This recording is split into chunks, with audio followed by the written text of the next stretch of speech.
Welcome back मित्रों। तो हम लोग हर वेक्टर हम लोग डिफाइन करते हैं। हम लोग बोल रहे थे कि जो भी वेक्टर्स है सारे वेक्टर्स को हम लोग ऐसे लिखते हैं, vector r equal to some magnitude r into some magnitude r और इसका डायरेक्शन हमने x बोला है। ठीक है, तो हम लोग एक डिफाइन करते हैं यूनिट वेक्टर।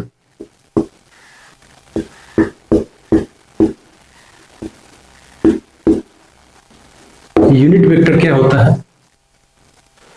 वो वेक्टर जिसका मैग्नीट्यूड 1 हो और उसका कोई डायमेंशन नहीं होता है। जैसे इस वेक्टर को अगर हम लोग इसके मैग्नीट्यूड से डिवाइड कर दें, ये वेक्टर r जो था इसको अगर हम लोग इसी के मैग्नीट्यूड से डिवाइड कर दें, इस वेक्टर r को इसी के मैग्नीट्यूड से अगर डिवाइड कर देंगे तो ये एक यूनिट वेक्टर हो जाएगा, क्योंकि इसका मैग्नीट्यूड अब 1 हो गया। ठीक है, इसमें केवल डायरेक्शन होगा, डायरेक्शन अभी भी पॉजिटिव x डायरेक्शन में होगा। जो भी गिवन डायरेक्शन है आपका, मान लेते हैं कि ये हमारा वेक्टर r दिया हुआ था तो इसका पॉजिटिव x डायरेक्शन है। तो किसी भी वेक्टर को यूनिट वेक्टर बनाने का सिंपल तरीका क्या है कि उस वेक्टर के मैग्नीट्यूड से डिवाइड कर देने पर वो हमें उस डायरेक्शन में एक यूनिट वेक्टर मिल जाता है। तो ये vector r by mod r, ये जो होता है इसको हम लोग बोलते हैं यूनिट वेक्टर। और इसको कैप से दिखाते हैं कि r कैप पढ़ते हैं इसको। ये क्या है? कैप इसको पढ़ते हैं, r कैप। तो किसी भी वेक्टर को किसी वेक्टर के डायरेक्शन में अगर यूनिट वेक्टर बताना है तो हम लोग क्या करते हैं कि उस वेक्टर को डिवाइड कर देते हैं by the magnitude of that vector. उसी वेक्टर के मैग्नीट्यूड से डिवाइड कर देंगे तो हमें उस डायरेक्शन में एक यूनिट वेक्टर मिल जाएगा। और उस यूनिट वेक्टर का कोई भी यूनिट नहीं होगा या कोई डायमेंशन नहीं होगा, क्योंकि हम लोग उसी के मैग्नीट्यूड से डिवाइड कर रहे हैं। तो कोई डायमेंशन इसका नहीं होता है, डायमेंशनलेस क्वांटिटी है। इसमें केवल डायरेक्शन होता है, इसमें केवल डायरेक्शन होता है और गिवन वेक्टर के डायरेक्शन में होता है। उसको हम लोग दिखाते हैं भाई r कैप से दिखाते हैं यूनिट वेक्टर को। ठीक है, और हमें ऐसे करके हमारे पास जो x डायरेक्शन है, अब y डायरेक्शन है, माइनस x डायरेक्शन और माइनस y डायरेक्शन जो है, तो हम लोग x डायरेक्शन में जो यूनिट वेक्टर होता है उसको हम लोग दिखाते हैं बाई i कैप से। और जो y डायरेक्शन में यूनिट वेक्टर होता है उसको हम लोग दिखाते हैं बाई j कैप से। तो जाहिर सी बात है कि अगर हमने पॉजिटिव डायरेक्शन को अगर i कैप से दिखाया है तो negative direction minus i cap हो जाएगा, नेगेटिव y वाला डायरेक्शन नेगेटिव j हो जाएगा। और x और y हमने जब फिक्स कर दिया तो z डायरेक्शन बाहर की तरफ होता है प्लस z। इसके डायरेक्शन को हम लोग मानते हैं कि ये k कैप है। ठीक है, तो यूनिट वेक्टर क्या बोल रहा है कि कोई भी गिवन वेक्टर r हो, अगर उसी के मैग्नीट्यूड से डिवाइड कर देते हैं तो हमें एक unit vector in the direction of vector हमें मिल जाता है। तो इस वेक्टर के डायरेक्शन में हमें एक यूनिट वेक्टर मिल गया है r कैप, जिसका मैग्नीट्यूड 1 रहेगा, डायमेंशन कुछ भी नहीं होगा, डायरेक्शन गिवन वेक्टर का डायरेक्शन होगा। तो जैसे कि हम लोग डिफाइन कर रहे थे, हम लोगों ने क्या बोला कि x डायरेक्शन के यूनिट वेक्टर को i कैप से दिखाते हैं, y वेक्टर के डायरेक्शन को j कैप से। तो ये प्लस वाले हो गए तो माइनस वाला माइनस j हो जाएगा, माइनस i हो जाएगा। और z डायरेक्शन के यूनिट वेक्टर को हम लोग बाई k कैप दिखाते हैं। ठीक है, अब इसमें हम लोग जैसे कि कहते हैं कि अगर हम लोग जैसे कि सम कर रहे थे वेक्टर r, तो r नहीं p लेते हैं, वेक्टर p जो है वो क्या है, vector a plus vector b है। ठीक है, ऐसे कुछ दिया हुआ वेक्टर a और वेक्टर b। इसके बीच का एंगल थीटा है। तो हम लोग को बताना है कि what is the unit vector P। कम से कम ड्रॉ करने आना चाहिए कि P जो है वो किस डायरेक्शन में यूनिट वेक्टर होगा और उसको हम लोग कैसे निकाल सकते हैं। तो हम लोग क्या करेंगे, पिक्चर, एटलीस्ट पिक्चर के हिसाब से हम लोग अभी जानना चाहते हैं। तो ए वेक्टर ये है, वेक्टर बी हम लोग ऐड कर सकते हैं ऐसे ही, ये वेक्टर बी हो जाएगा, ये वेक्टर रिजल्टेंट वेक्टर पी हो जाएगा। तो जो पी है हम लोग बताना चाहते हैं कि what is the unit vector in the direction of P क्या होगा। तो हमने निकाला कि वेक्टर पी जो है हमारा वो क्या है, पी जो है वो vector A plus vector B है। तो पी कैप जो वेक्टर होगा, पी यूनिट वेक्टर होगा, वो क्या हो जाएगा, vector P divided by mod P लिख सकते हैं इसको, या फिर इसको हम लोग ऐसे भी लिख सकते हैं कि पी को लिख सकते हैं vector A plus vector B divided by mod of A plus vector B, ऐसे भी लिख सकते हैं। तो ये हमें पी कैप मिल जाएगा।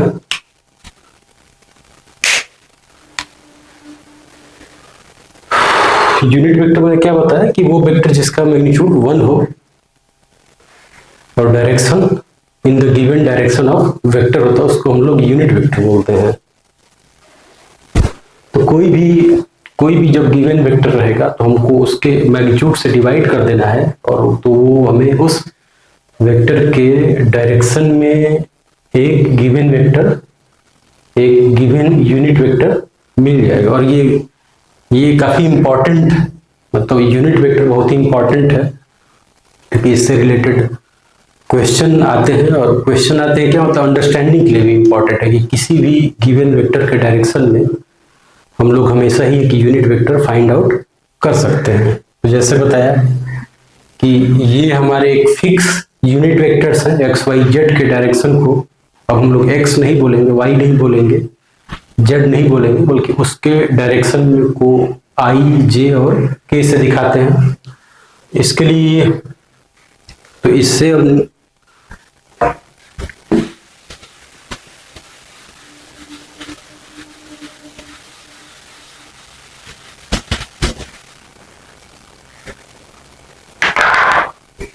तो इससे हमारे कुछ वेक्टर्स जो है वो स्टैंडर्ड हो जाते हैं। जैसे कि अगर हमारे पास दिया हुआ है एक वेक्टर है ऐसे,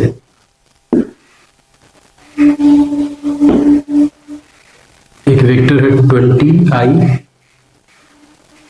और 10j, ये वेक्टर a है और ये वेक्टर b है। ऐसा हम लोग दे सकते हैं, एक वेक्टर a दिया जाए x के डायरेक्शन में जिसका मैग्नीट्यूड 20 यूनिट हो इन द x डायरेक्शन, एक वेक्टर y डायरेक्शन में दिया जाए जिसका मैग्नीट्यूड 10 यूनिट हो इन द y डायरेक्शन। तो अब अगर पूछा जाएगा कि what is the result of a plus b vector, मतलब कि अगर दोनों वेक्टर्स को सम किया जाए तो क्या हो जाएगा इसका रिजल्टेंट। ठीक है, इसको अभी भी हमें वैसे ही ऐड करना, हमें एक वेक्टर a दिया है, एक वेक्टर b दिया है, बस ये कि अब ये दोनों वेक्टर्स एक दूसरे पर 90 डिग्री के ऑर्थोगोनल वेक्टर्स हैं, बल्कि 90 डिग्री के एंगल बना रहे हैं दूसरे से, इसलिए ये दोनों वेक्टर्स क्या हैं, ऑर्थोगोनल है और इनका हमें सम पूछा है। तो हम लोग क्या करेंगे, इस वेक्टर को शिफ्ट करेंगे ऐसे इधर, एडिशन का जो रूल है वो फॉलो करेंगे। वेक्टर ए ये है, वेक्टर बी हम लोग यहां पर बना लेंगे ऐसे, ठीक है, इसको मिलाएंगे तो ये हमारा वेक्टर आर है। वेक्टर आर क्या हो जाएगा, अगर इसको ऐसे लिखते हैं तो वेक्टर आर हो जाएगा इन द फॉर्म ऑफ आई जे लिख रहे हैं तो ये हो जाएगा 20 आई कैप प्लस 10 जे कैप, ऐसा लिख सकते हैं। तो आर जो है वो उस ये एक्स के डायरेक्शन में 20 आई ए है, बी जो है वो 10 जे के डायरेक्शन में, इन दोनों का सम पूछा है कि सम क्या होगा, तो सम हमारा आया है 20i प्लस 10j, ये आया है। अगर कोई पूछे कि आर कैप क्या होगा, आर कैप क्या होगा, तो आर कैप का मतलब हम लोग क्या कहेंगे कि आर के डायरेक्शन में हम एक यूनिट वेक्टर जानना चाहते हैं। तो यूनिट वेक्टर का मतलब क्या हो गया कि जो भी वेक्टर आर है इसको हम लोग डिवाइड करेंगे इसके मैग्नीट्यूड। ठीक है, तो हमने डिफाइन कर लिए unit vectors in the direction of X, unit vector in the direction of Y and unit vector in the direction of Z. तो अब क्या है कि अब हम लोग सारे के सारे जो वेक्टर्स हैं जिनका डायरेक्शन हम लोग एक्स या फिर नॉर्थ या ऐसे दिखाते थे, अब हम लोग उन वेक्टर्स को आराम से बल्कि हम लोग ये जान गए हैं कि किसी भी गिवन वेक्टर के डायरेक्शन में यूनिट वेक्टर कैसे फाइंड आउट करना है। हम लोग क्या करते हैं उसके लिए कि हम लोग उस वेक्टर के मैग्नीट्यूड से डिवाइड कर देंगे, तो उस गिवन वेक्टर के डायरेक्शन में एक हमें यूनिट वेक्टर मिल जाएगा। और अगर हमें यूनिट वेक्टर मिल जाता है किसी भी डायरेक्शन में, तो उस डायरेक्शन में अब हम लोग कितना हो मैग्नीट्यूड का वेक्टर बता सकते हैं। बस हमें क्या करना है, उतना ही मैग्नीट्यूड मल्टीप्लाई करना है। जैसे कि मैं क्या बोल रहा हूं कि अगर हमें एक्स डायरेक्शन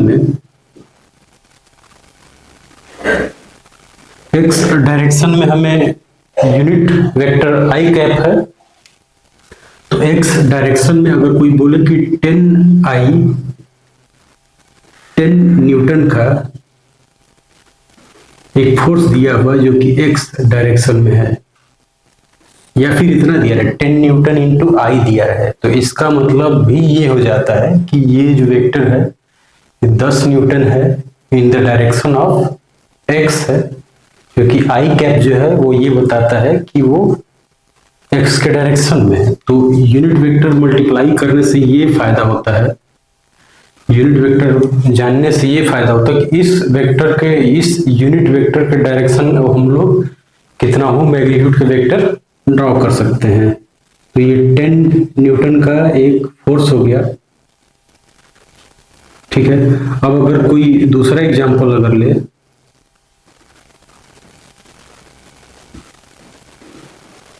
थर्टी न्यूटन आई कैप मल्टीप्लाई करते हैं 30 न्यूटन आई कैप आए। ठीक है, तो अब ये क्या है, ये 30 न्यूटन है, तो इसी के डायरेक्शन में हम लोग 3 गुना बना देंगे। तो मैं इन सब एग्जांपल्स बस ये समझाना चाह रहा हूँ कि अगर हमें यूनिट वेक्टर पता होता है तो उस डायरेक्शन में हमें किसी भी मैग्नीट्यूड का वेक्टर बनाने के लिए क्या करना है, उसके मैग्नीट्यूड से हमें बस मल्टीप्लाई करना है। उस गिवन यूनिट वेक्टर के डायरेक्शन में जितने मैग्नीट्यूड का वेक्टर हमें चाहिए उतने मैग्नीट्यूड का वेक्टर हमें मिल जाता है। ये एक बात क्लियर है। अब इसके बाद आता कि अगर मान लीजिए कि अगर हमें ए वेक्टर दिया होता है,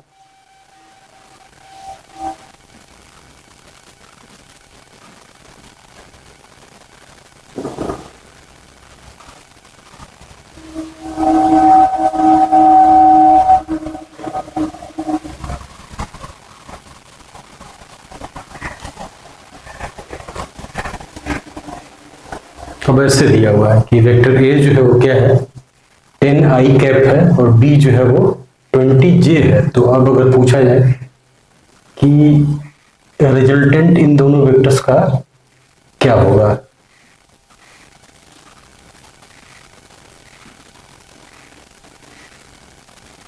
ठीक है, तो इसको हमें क्या करना है, ऐड करना है, हमें इसका रिजल्टेंट बताना है। ये एक एग्जांपल लिया हमने, तो कैसे ड्रॉ करेंगे, ये हमें पता है कि एक्स वाई डायरेक्शन में दो वेक्टर्स दिए, एक्स डायरेक्शन में एक 10 यूनिट का वेक्टर दिया है, तो इसको बोलेंगे कि वेक्टर ए है, ये 20 यूनिट है बी, तो ये हमारा वेक्टर बी है 20 जे, ये है 10 आई। अब इन दोनों का एडिशन है, एडिशन करने का तरीका हमारा अभी भी वही है, राइट एंगल अभी बस ये कि ये दोनों वेक्टर्स ऑर्थोगोनल हैं एक दूसरे के, इनके बीच का एंगल 90 है, तो अभी भी ये ट्रायंगल ही बनाएंगे। तो इसको ट्रायंगल बनाना है, इसको हम लोग इधर शिफ्ट करेंगे, तो इसको पैरेलल में यहाँ पर लाइन खींच सकते हैं।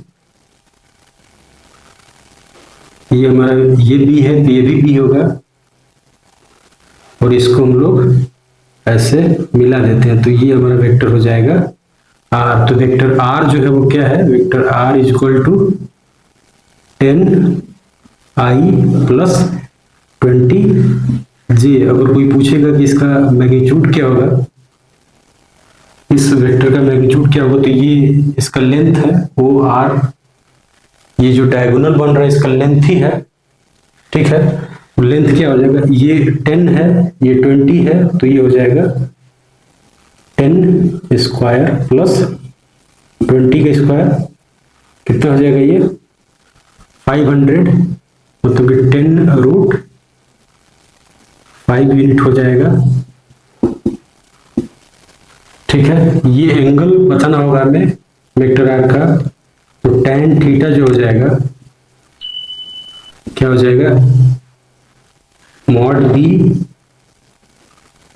बाई मॉड ए, और ये हो जाएगा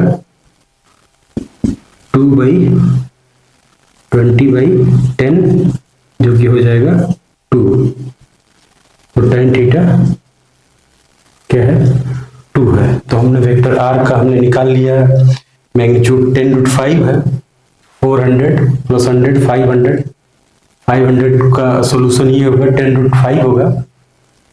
एंगल ये निकल गया, तो एंगल ये निकल गया, मैग्नीट्यूड पता लग गया, तो हमें वेक्टर आर पता लग गया। और दूसरा हम लोग वेक्टर आर को इस तरीके से भी दिखा रहे हैं कि वेक्टर आर हमने अब ऐसे दिखा लिया 10i प्लस 20j।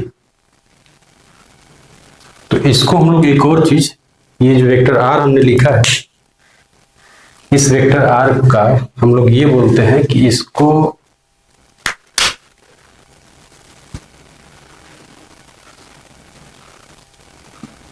ये जो वेक्टर आर है इसका ये हो गया 10i प्लस 20j। तो ये x, ये इस वेक्टर का x कंपोनेंट कहलाता है, ये इस वेक्टर का ये x, मतलब कि इस वेक्टर का ये दो हिस्सा है, ये वेक्टर r जो है वो इसका और इसका सम है। तो बोलते हैं कि वेक्टर r का ये x कंपोनेंट है, ये वेक्टर r का ये x कंपोनेंट है, और ये वेक्टर r का y कंपोनेंट है, ये भी बोलते हैं। या लिखने का तरीका है, तो इसको हम लोग ऐसे भी लिखते हैं, वेक्टर r इक्वल टू, ऐसे लिख सकते हैं, vector r equal to r, और x कंपोनेंट को दिखाते हैं by x, r x i cap plus r y j cap, क्योंकि j के y के डायरेक्शन में, इसलिए बोलते हैं कि ये वेक्टर, इस गिवन वेक्टर का ये x कंपोनेंट है, ये इस वेक्टर का ये y कंपोनेंट है, तो इसको ऐसे भी लिख सकते हैं। तो किसी भी गिवन वेक्टर को ये एक तरह से ब्रेक करने का तरीका हो गया, कंपोनेंट में ब्रेक करने का। एक वेक्टर का ये दो हिस्सा, इस वेक्टर r का a और b जो है वो दोनों क्या है, कंपोनेंट है, कंपोनेंट कहलाते हैं, क्योंकि दो से मिलके बना, तीन से मिलके बना। अगर a plus b plus c दिया होता तो सब कंपोनेंट कहलाते। ये भी कंपोनेंट कहलाता है। और इस कंपोनेंट को अगर ये x के डायरेक्शन में है, ये x के डायरेक्शन में है, y के डायरेक्शन में है, तो इसको हम लोग ऐसे भी लिख सकते हैं कि वेक्टर r का ये x कंपोनेंट rx, ये y कंपोनेंट, अगर z डायरेक्शन में होता तो rz के भी लिखते। तो अब ये है कि अगर वेक्टर्स को हम लोग ऐसे भी दिखा सकते हैं, तो इसको बोलते हैं कंपोनेंट फॉर्म।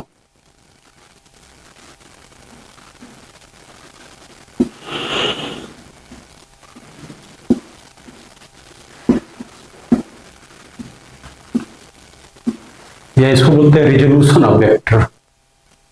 मतलब कि अगर हमें वेक्टर ये दिया होता, अगर वेक्टर हमें ये दिया रहता 10√5 और एंगल 2 दिया होता, जैसे इसी केस में अगर हमने यहां से शुरू किया है, ऐसे शुरू करके हम लोग यहाँ तक पहुंचे हैं, मतलब हमने इसका मैग्नीट्यूड निकाला है और एंगल निकाला है।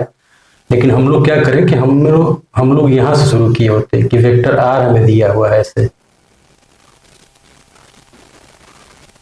वेक्टर आर जो है वो क्या है,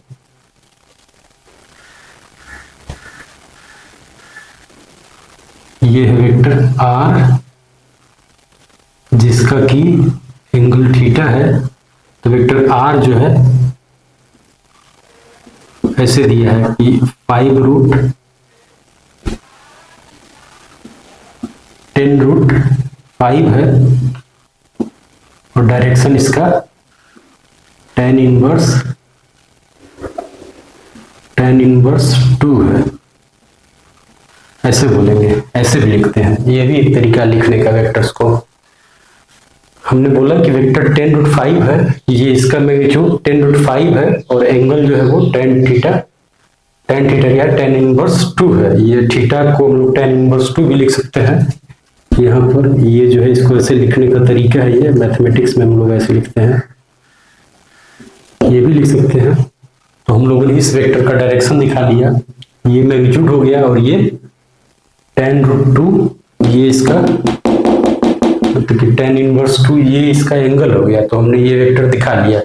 अब इस वेक्टर को रिजॉल्व करते हैं हम लोग। ये वेक्टर जो है इसका अगर लिखते हैं, इसका एक कंपोनेंट होगा इधर की तरफ। अगर एक ट्रायंगल बनाया ऐसे, परपेंडिकुलर ड्रॉ कर दें यहां से,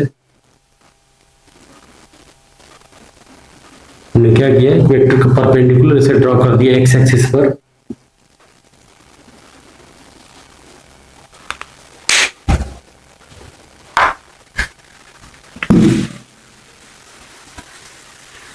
ये इरेज कर देते हैं।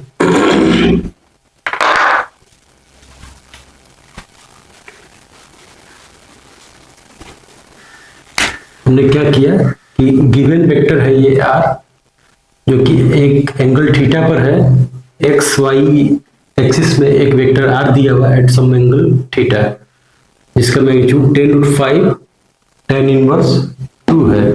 तो इस ओ पी और क्यू ट्रायंगल में हम लोग ये लिख सकते हैं, ओ क्यू जो होगा वेक्टर ओ क्यू, ये जो वेक्टर होगा इसका मैग्नीट्यूड लिख सकते हैं क्या? तो इसको पहले लिखते हैं, पहले ऐसे लिखते हैं कि ओ क्यू जो होगा, ओ क्यू जो होगा वो इसको ऐसे लिखा जाए, O Q by O P जो होगा वो हो जाएगा cos थीटा। इस राइट एंगल ट्रायंगल में, इस ट्रायंगल में, in triangle O P Q, ये ओ क्यू बाई ये base by hypotenuse cos theta हो जाए तो ओ क्यू क्या हो जाएगा, ओगी हो जाएगा O P cos theta. O P क्या है, ओपी का मैग्नीट्यूड है, ओपी जो है वो इसका लेंथ है ओपी और वो है tan√5 है, तो ये हो जाएगा tan√5 cos थीटा। ओक्यू हो जाएगा। अब हमें अगर वेक्टर बताना, ओक्यू वेक्टर अगर बताना होगा, ओक्यू तो लेंथ आ गया, ये लेंथ है। अगर ओक्यू वेक्टर बताना होगा तो हम लोग इसमें अगर ओक्यू जो लेंथ है इसमें अगर आई कैप मल्टीप्लाई कर दें तो ये वेक्टर हो जाएगा इन द डायरेक्शन ऑफ एक्स। तो इसको लिख सकते हैं, ये हो जाएगा tan√5 cos थीटा। ये हमारा OQ वेक्टर हो गया, या इस OP या वेक्टर R का x कंपोनेंट हो गया। इसको हम लोग ऐसे भी बोलते हैं, OQ जो है ये RX वेक्टर हो गया, या OQ जो है वो क्या है, मैग्नीट्यूड है RX।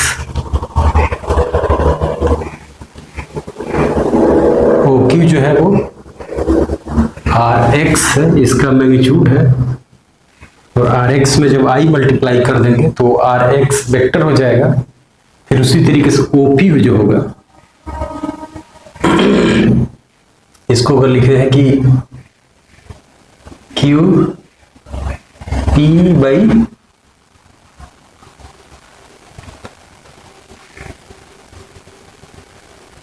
ओपी जो होगा वो हो जाएगा साइन थीटा। तो यहां से क्यूपी जो है आ जाता है ओपी साइन थीटा। तो क्यूपी जो है वो क्या है, आर इस वेक्टर का वाई कंपोनेंट है। इस वेक्टर को हम लोग ऐसे लिख सकते हैं, जैसे कि यहां पर था वेक्टर ए और बी है, तो ए और बी को हम लोग क्या लिख रहे हैं, मैग्नीट्यूड पार्ट आर एक्स लिख रहे हैं, इसको वाई लिख रहे हैं। तो ये ओपी साइन थीटा हो जाएगा। अगर हमें वेक्टर क्यूपी अगर बताना होगा तो इसमें जे कैप मल्टीप्लाई करेंगे, ये हो जाएगा ओपी साइन थीटा इंटू जे कैप। तो इसको हम लोग एक तरह से बोल रहे हैं कि ये रेजोल्यूशन ऑफ वेक्टर है। ये इसी को बोलते हैं कि कोई भी अगर गिवन वेक्टर आर रहे at some angle theta in the X Y plane, तो उसको हम लोग दो कंपोनेंट्स ब्रेक कर लेते हैं, एक्स और वाई कंपोनेंट में, जो कि हम लोग ऐसे निकाल रहे हैं एक्स कंपोनेंट और वाई कंपोनेंट। तो ये इस वेक्टर को बोलते हैं कि ये वेक्टर हमारा रिजॉल्व हो गया। तो ये रिजॉल्व होने के बाद ये ऐसा आएगा। अब ये हमने क्यूपी लिखा, क्यूपी जो है वो क्या है 10√5 साइन थीटा इंटू जे कैप। ठीक है, तो ये हमारा वेक्टर रिजॉल्व हो गया। तो अब हम लोग बोल रहे हैं कि वेक्टर हमारा जो ओपी है, ये जो वेक्टर ओपी है वो क्या हो जाएगा, O Q plus Q P, और इसको हम लोग लिख सकते हैं 10√5 cos theta I cap plus 10√5 sine theta J cap, ऐसे लिख सकते हैं। वेक्टर ओपी जो है वो क्या है, वेक्टर आर है। और वही बात कि ये 10√5 cos थीटा जो है वो क्या है, वो 10 होगा। ये साइन थीटा की वैल्यू हम लोग कैलकुलेट करके इसे मल्टीप्लाई करेंगे साइन कॉस की वैल्यू, तो ये जो वैल्यू है वो 10 आएगा। 10√5 cos थीटा की वैल्यू जो है वो 10 आएगा। तो इसको लिखेंगे vector R is equal to R X I cap plus R Y J cap. तो हम लोग बोलते हैं कि हमने वेक्टर आर को हमने रिजॉल्व कर लिया। तो इसको, इस टॉपिक का नाम बल्कि क्या होता है, इसलिए इस टॉपिक का बोलते हैं रिजोल्यूशन ऑफ वेक्टर्स बोलते हैं इसको।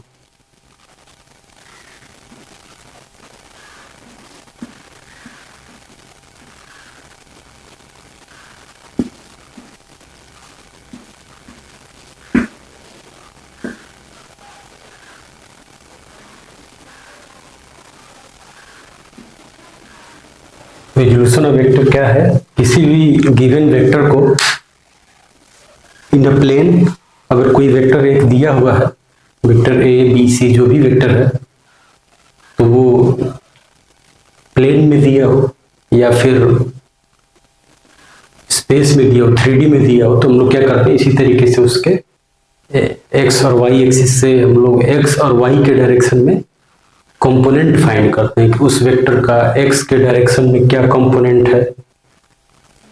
ठीक है, या उस वेक्टर, अगर वो वेक्टर, दो वेक्टर इससे और इससे मिलके बना होता तो ये वेक्टर बनता। तो अब हम लोग ये हमें एक्स और वाई वेक्टर नहीं मिलेंगे, बल्कि हमें ये वेक्टर मिला है और इससे हम लोग एक्स और वाई वेक्टर फाइंड करना चाहते हैं। एक्स और वाई डायरेक्शन में जो वेक्टर्स बन रहे हैं उसको फाइंड आउट करना चाहते हैं। तो उसके लिए हम लोग ऐसे करते हैं, ट्रायंगल बना के एंगल से हम लोग एक्स कंपोनेंट लिख लेंगे, वाई कंपोनेंट लिख लेंगे। फिर बताया कि हमें यूनिट वेक्टर एक्स के डायरेक्शन में पता है, तो ट्रायंगल से हमें मैग्नीट्यूड निकल जाता है। ये यहाँ तक मैग्नीट्यूड निकाल लिया, यहाँ तक मैग्नीट्यूड निकाल लिया। अब उसमें डायरेक्शन क्या आ रहा है, वो एक्स के डायरेक्शन में है, वाई के डायरेक्शन में, उसके हिसाब से हम लोग आई कैप और जे कैप मल्टीप्लाई कर देते हैं। तो बोलते हैं कि हमारा वो जो वेक्टर है उसको हमने कंपोनेंट में रिजॉल्व कर लिया है, और इसीलिए इस टॉपिक का नाम है रिजोल्यूशन ऑफ वेक्टर। तो कोई भी गिवन वेक्टर जो रहेगा उसको हम लोग इस तरीके से एक ट्रायंगल बना के उसको एक्स और वाई कंपोनेंट में रिजॉल्व करते हैं। इसको बोलते हैं कि ऑर्थोगोनल एक्सिस पर रिजॉल्व करते हैं। और ये जरूरी नहीं है कि हम लोग 90 डिग्री के एंगल पर ही रिजॉल्व करें, क्योंकि ये कैसे मैंने शुरू किया था ये कि वेक्टर आर जो है वो दो वेक्टर ए और बी का सम है, तो जरूरी नहीं है कि वेक्टर हमारे ए और बी ऑर्थोगोनल वेक्टर हों। वो कोई भी वेक्टर ए और बी हो सकते थे, उसको हम लोग ऐड करते थे। ऐड करने का सिंपल तरीका है, तो वो वेक्टर आर जो है वो कहलाता है कि इस वेक्टर आर के ये ए और बी कंपोनेंट है, और इसमें ये डिपेंड नहीं करता है कि इसमें दोनों के ए और बी के बीच का एंगल 90 डिग्री होना चाहिए, ऐसा कोई कंडीशन नहीं है। तो रिजोल्यूशन तो किसी भी दो मतलब उसी प्लेन